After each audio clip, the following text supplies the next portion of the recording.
कि divorced Muslim women के पास अधिकार है कि वो अपना कैश, गोल्ड, ज्वेलरी या फिर कोई भी वैल्यूएबल आइटम जो उनके माँ बाप ने उनको शादी के दौरान दिया था उसे वापस पाने का अधिकार रखती हैं। और यदि डाइवोर्स होता है तो उनके पति को उसे वो वापस करना ही होगा। इस फैसले के माध्यम से सुप्रीम कोर्ट ने Muslim women protection on rights of divorce act 1986 को एक ब्रॉडर इंटेंट देने की कोशिश करी है।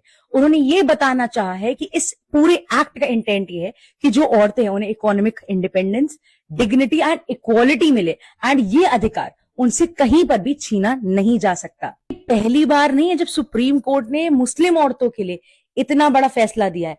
इससे पहले 1985 में शाहबानो केस में सुप्रीम कोर्ट ने कहा था कि मुस्लिम विमेन के पास इद्दत पीरियड यानी वेटिंग पीरियड के बाद भी मेंटेनेंस प्राप्त करने का अधिकार है।